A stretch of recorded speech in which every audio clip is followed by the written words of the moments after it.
First of all, I'd like to thank everyone for coming out and covering the Chili Bowl for another year. We appreciate all the great coverage you guys do for us in this event here in its 30th anniversary. We have our podium finishers for tonight's main event.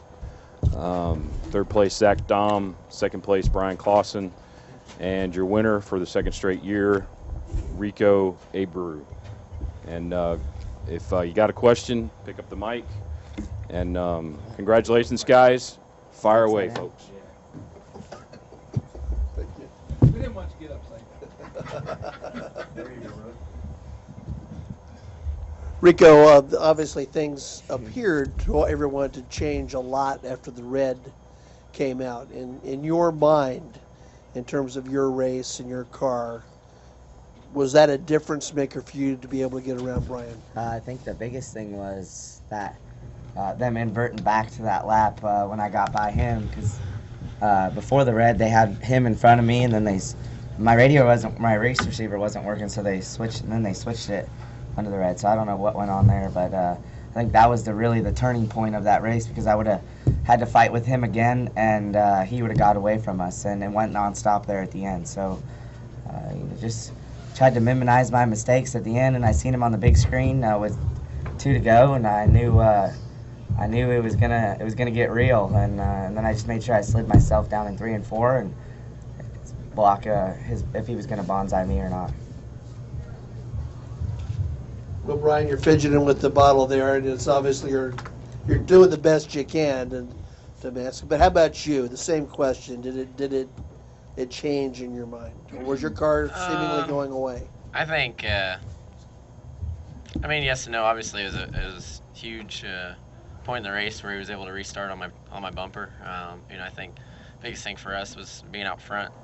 I was trying to do the best I could to figure out where I needed to be, but it's hard to move everywhere and see where you need to be when you're out front. You try and move around as much as you can without exposing yourself, and I think the biggest thing under that red, track sat for 10 minutes or so, and I'd been kind of working almost the middle in 1 and 2, and been able to get some runs, and that kind of went away after the red. And, then I was up to me to figure out how to get around the top, and just took 4 or 5 laps to get it figured out. And by then he was straight away out, and I felt like we strung together some good corners there towards the end, and I think as much as anything it might have been just him playing it safe there. He could probably see he had a little bit of a lead, and we were able to get back to him, and just tried everything I could in 1 and 2 to get a big run, and buried myself a little too much, and gave him enough of a gap. It really didn't matter what was going to happen in 3 and 4. So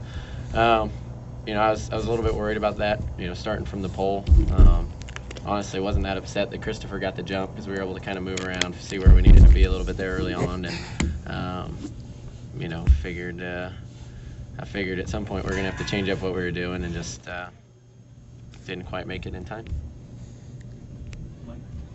Rico, it seemed like from your celebration that there was more emotion this year than even last year. How does it feel now being a 2-time winner of this race? It's great.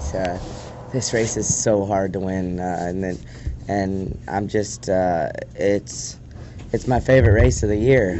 It's the one I look forward to coming to, especially after winning last year. It's just this place has a special place in my heart, and I don't know. I mean, anyone that walks in this building, they can see how special this race is, and it being live on TV now, and the car count they get, and the people that come to watch, and the people that watch on TV is just unbelievable. And this event just keeps growing and growing and growing, and it just means a lot to me just to be here. Rico, I think the K&N move was announced after this race last year. And of course, you had the big announcement yesterday. Is there any denying what a springboard this event has been for your career? I just think it's a race. It's just another race on my schedule, and but it's the biggest one. And I think anyone who wins this race has a lot of momentum going into their their season, because it's the first race of the year, and it's I don't know, it's great. Thank you. Can you just describe the move that you made, jumping, I guess it is off the cushion, forgive me, you know, I'm NASCAR, not dirt, but coming off the corner, you kept playing with it, trying to see what you could get and get the jump off of it to come across the line. Talking to me? Yes, sir. Sorry. It's been a long day, Rico. So, I think this is one of the toughest tracks to be leading at, to be a leader and set the pace, just because with how much the track changes throughout a feature or a race, you can running second and third, you have the advantage of moving around on the track surface, than being the leader and running the line that you started running where you got to the lead at. So I just I was opening my entry up a lot more into 3, and I could carry a lot more speed than Bryan exiting, and just made sure I didn't do nothing too crazy when I got to him, and just paced myself the whole race. Was the biggest thing. This race is it's a long race for a midget race, and the track changes a lot throughout the feature, and you just gotta move around at the right time. Well, that's a good lead-in for you, Zach. You seemed very competitive the entire race, from beginning to end. You were just in the thick of it the entire time, not quite up to the leader, but right there in second and battling with somebody throughout the entire event. Yeah, I mean, we were decent. We weren't great. We were way too tight early, and then once we moved to the cushion, we were even tighter still. So, we struggled with side bite all weekend. So when we went to this race, we kind of went maybe a little bit overboard. It's still nothing to be ashamed of. We ran third, so the pole shuffle definitely helped us. We went from drawing a 12 to a 8. Then we picked off a couple cars early, and then we just kind of kept working it, and next thing you know, we were on second. So couldn't wait in the race. There wasn't nothing we were going to do. We weren't a car to win. So hats off to these guys. They drove an awesome race, and it's just a lot of fun.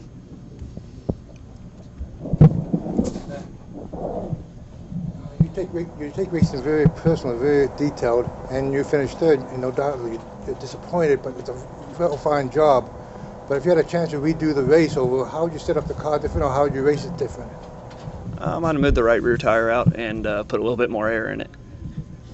They just when it got to the cushion like that, it was so tight, especially when we were banging it, and it was just wanting to toss the nose. So probably would have moved it out a little bit, put some more air in it, and hopefully been able to gas it more.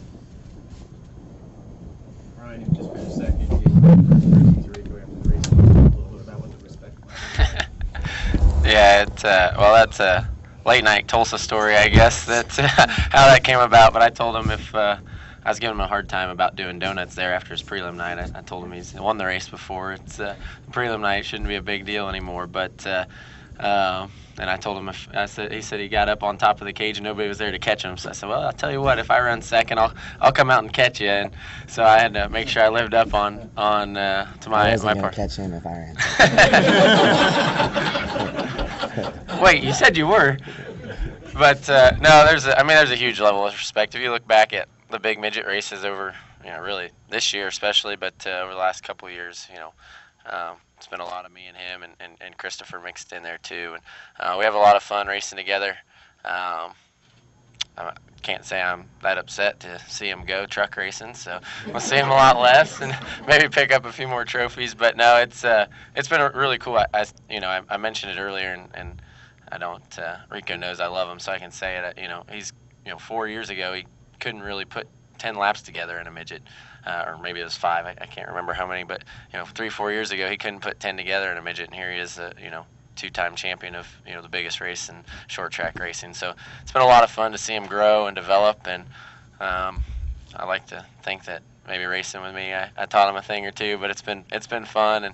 And we went, I think they showed on Mav right before this race the Leffler, and that was another one that we went wheel to wheel for. So it's been a lot of fun. There's a lot of respect there, and I always say I hate losing, but it's okay when you lose to a guy like Rico that who earned it. He drove by us. Rico, I asked Bryan this question the other night, and in terms of the big races, you have the battle between the drivers, but you also have the battle between the brothers, Keith and Rusty Coons, as drivers. Does this cross your mind? And you have two brothers that really go head-to-head in these big events. It's pretty crazy the success those two have had, let alone away from each other and together. Back in the day when they used to own their own cars, and they got some bragging rights, and they build great race cars. That's what it comes down to. They build the best race cars, and they're the smartest guys. They're not afraid to work together when it comes down to it, and it's a special moment. It's just as special for me and Bryan. I'm sure for them winning too. Zach, you've been a champion of a couple different series. You've had success at Belleville. But in terms of just elevating your name, any thoughts that being here in the podium after 330 other drivers competed, that this may be as big as anything that you've accomplished in midget racing in terms of recognition? I mean, in terms of recognition, most likely. Normally they don't remember the guys that run second and third. So, we got to get the recognition, you got to win the race. So, it's a big accomplishment just to make this show. If you're in a B or C or even a D main, some nights that's as tough as any feature. So, at a normal outdoor event. So, 336 or whatever entries there was, and we were the third best car. So, it's definitely a good thing. Can't complain about it, but you want to always strive to be better. I don't know what the actual numbers were, but it certainly seemed that there were even more people here this year than last year. And you are all fantastic ambassadors for this sport. You're great with the people. I see you stop and take time, talk to people. Bryan's got the NASCAR influence over there in his pit, and throngs of people that come with it. Rico, you've built so much popularity. Zach, the same thing. How do you balance all of that in a week like this? I mean, how do you get the job done? And right up till you went down the ramp, I saw you guys signing autographs and talking to fans. How do you do it? That's just our role, I think, and it's all a part of what we love to do. And if I feel if you don't make those guys happy, then we don't have anyone to race for. Yeah, I think he touched on it. It's just part of the gig anymore. It's without everybody here, this race isn't what it is. I mean, it's special because you have the higher names in motorsports here watching and having fun, and you're signing autographs and doing different stuff. And I think it's just what makes our sport so special. The accessibility, I think you see that. That's why NASCAR became uber popular. Throughout the years, is they recognized that they grabbed our heroes and continue to grab our heroes and elevate them. And I watch on Fridays, Saturdays, and Sundays to watch Rico, to watch Kyle, to watch Ricky, to watch guys that I know from here, not guys that came from pro late models or whatever. And there's nothing wrong with those guys. I'm just saying, in our venues, these fans watch on Sundays because he's there and because Kyle's there and Ricky's there. So it's just part of the sport, and I think it's something that this race can get to you. For a while, it's a race that you come here. There's so much excitement, so much electricity in the atmosphere. Your first couple of years you run this place, you're just like, holy shit. Yeah, exactly, exactly. And so as you spend more time here and spend more time in the sport, you learn to manage that and harness that and turn it on and off. Well, you all do an awesome job. Thank you.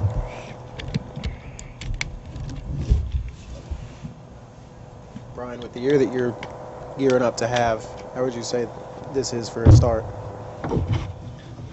Terrible. Terrible. I felt like I had a winning car and I let one slip away. But no, I mean, it's a great start. Obviously, there's a lot of races. And, the greatest thing about the schedule that I'm running next year is if you have a bad night, I think I tweeted the other night that I had 196 or something to go. I can't remember the count now, but I'm somewhere still in the 190. So I'm sure I'm going to give a few more away and lose a couple more and probably win a couple I shouldn't. So it's a great start. It's this race, I always say, is so much can happen in this race. You look at what happened to Christopher there early on. You can do everything right, put yourself in position, and still have something happen. So it's 3 years in a row now. We've won our qualifying night and been in position throughout the race to be on the podium. I don't think I was good enough last year to compete with Rico or even Pittman at that point in the race, but we've rolled out on Saturday night last 3 years with a shot, and that's all you can ask for here. Some years it's going to go your way, the stringing together. I really hope Rico doesn't win 4 or 5 in a row because I'll get tired of that too. But this race is so hard to win, and it makes what Sammy and Kevin did so impressive. Rico winning back to back makes it really impressive, and you hate to let them get away when they're 10 laps away from your hand or however many it was. But at the same time, we got beat, and that's part of racing. It's another night, and we'll go back and tinker on our car a little bit for another year and see if we can't beat them. Rico, early on in the race, it was all on the bottom. You were one of the first ones to go up. It cost you some spots, and then you jumped right back up as soon as you could again. Were you set up to run the top, or were you just searching? I was just trying to be the first one up there. I don't know. I sure in the hell can't run the bottom, that's for sure. And it finally got clean, and then it got a little cushion built up, and we caught a couple cautions, and it got packed down, and then that red flag, like Bryan said earlier, it just dried it out enough where you can carry a little more entry speed than the guys running the bottom, and just started snookering them there on those restarts, and that's kind of what it came down to. Is I feel like you make up a lot of time on restarts here, and that's where you can get a lot of spots. Is that the first time Chili Bowl champions you snookered in a press conference? I liked it. It's good. Bryan, Clauson, if you had a chance to reset the car differently for the race tonight, what would you do different to have the car set up?